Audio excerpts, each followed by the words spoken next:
Em nome do Pai, do Filho e do Espírito Santo.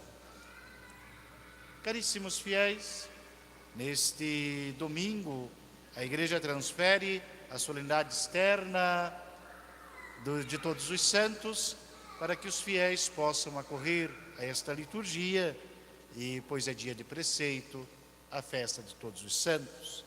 Celebramos juntamente com o domingo essa solenidade particular. Pensemos, o que é ser santo? O que a Igreja entende quando apresenta-nos os modelos de vida, como São Nicolau, Santa Luzia, e a lista é grande. Mas, quando pensamos na santidade, de que estamos falando? Estamos falando apenas de uma condição própria desta ou daquela pessoa, ou estamos falando de um estado muito mais elevado e que pertence a toda a Igreja? A Igreja nasceu do lado aberto de Cristo, santa. De fato, quando meditamos o Santo Cânon da Missa, veremos que dois são os títulos mais antigos que a Igreja tem. Que a Igreja traz em si, santa e católica.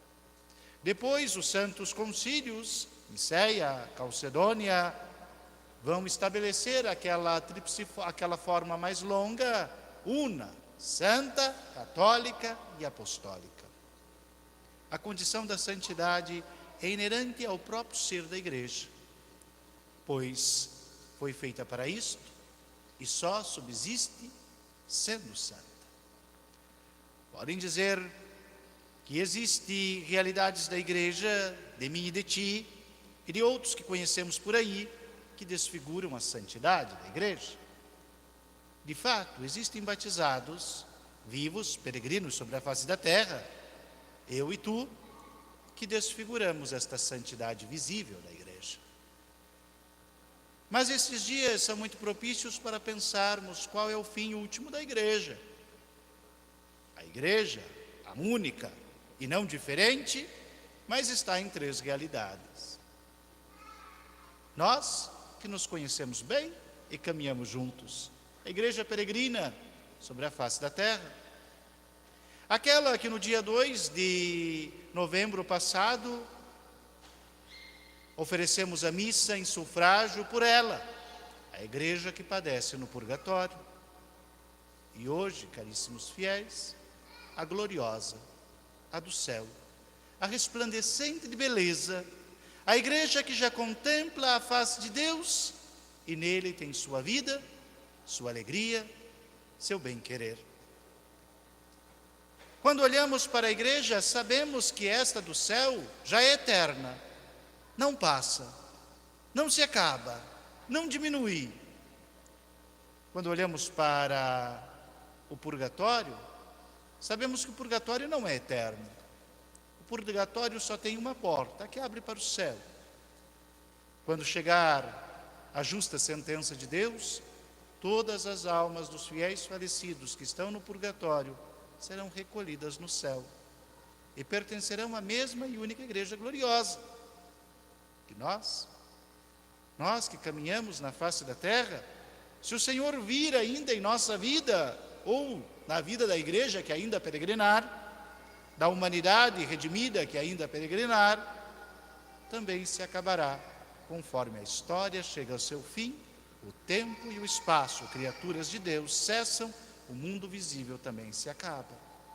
Qual o destino último e definitivo da Igreja? A gloriosa, a do céu. É para lá que toda a Igreja caminha. Olhamos, queridos fiéis, qual o sentido de termos sido batizados?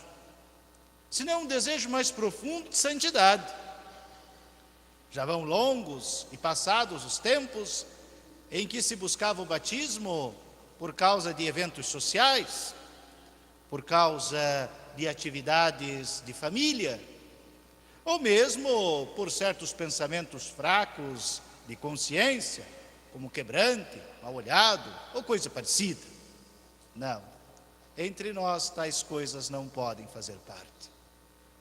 O batismo é buscado para nos configurar a Cristo, para nos unir ao Senhor de uma forma inseparável, para que a vida de Cristo entre em nossa vida e possamos audazmente almejar, como aquelas palavras do apóstolo São Paulo: já não sou eu que vivo, é Cristo que vive em mim. Que morra o homem velho, para nascer o homem novo, redimido por Cristo, no estado da graça.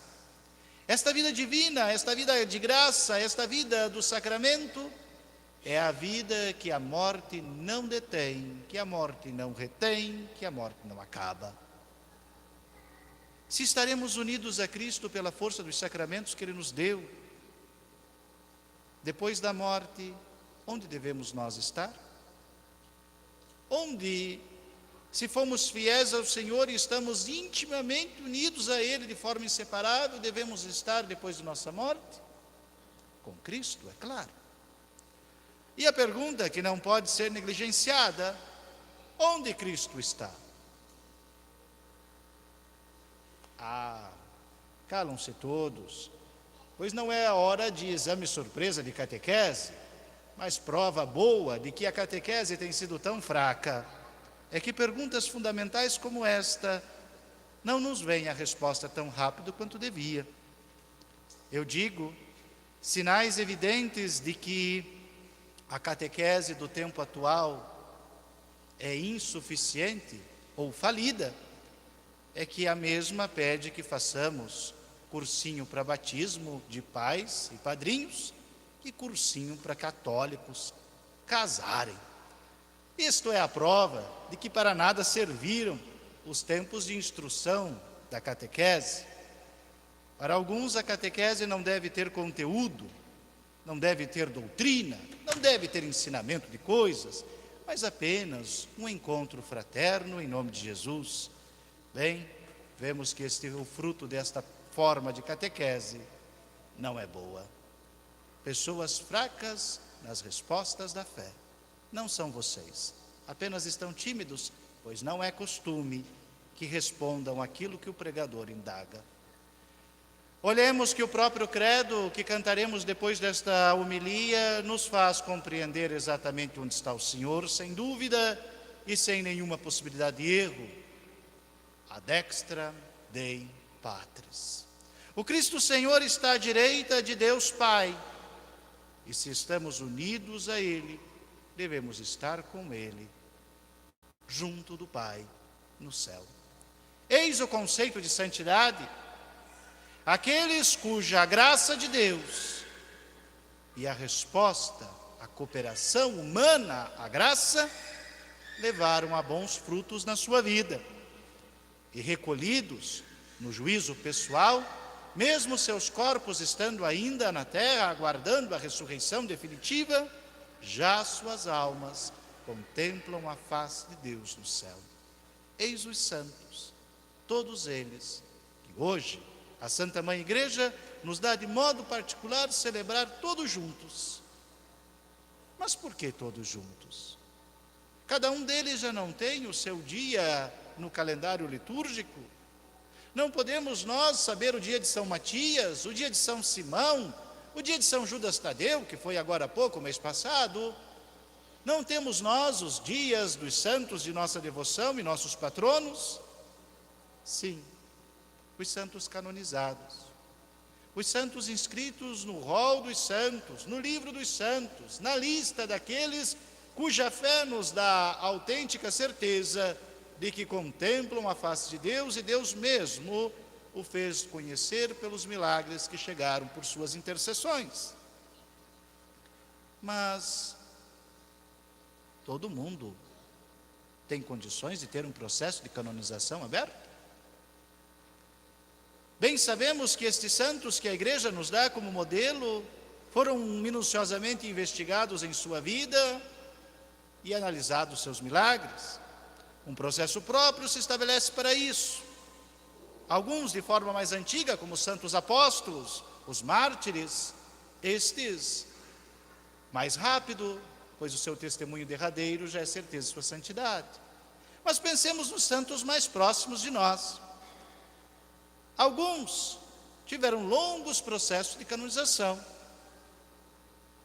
Mês passado se canonizou João Batista Scalabrini, fundador dos missionários que acompanharam os italianos na época da grande migração italiana para as Américas. Foram quase 100 anos de canonização.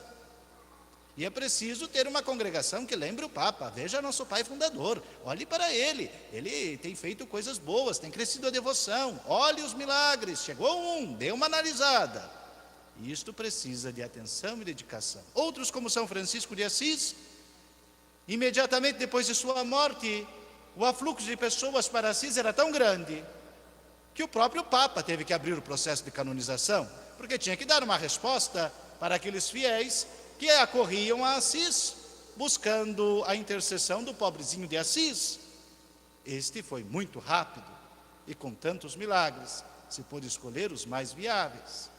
Mas nem todo mundo tem uma congregação, tem uma cidade, como São José de Anchieta, cuja própria cidade de São Paulo, fundada por ele, financiou toda a sua causa de canonização. Muitos somos simplesmente sacerdotes de paróquias, pais e mães de família, gente de devoção no silêncio, na intimidade e no segredo, cujo só Deus mesmo conhece os méritos da vida, os frutos de nossa devoção e piedade. A Igreja tem consciência de que não são todos os santos que estão no seu rol. Não são todos que foram inscritos e solenemente canonizados, mas existe uma imensidão de fiéis que alcançaram a graça, que cooperaram com a graça, que Deus lhes dando a graça, deram bons frutos e ouviram do Senhor a palavra bendita: servo bom e fiel, venha para a alegria do teu Senhor. E a recompensa de tudo o que serviram o Senhor na vida, o receberam na morte. Contemple sua face. É difícil pensar que alguém possa se dizer cristão e não acreditar nos santos. Negar a bem-aventurança da alma, dizer que depois da morte, mesmo que a pessoa tenha sido totalmente justa e reta, como se Deus desligasse nossa consciência e ficássemos no vazio, no vácuo, no nada.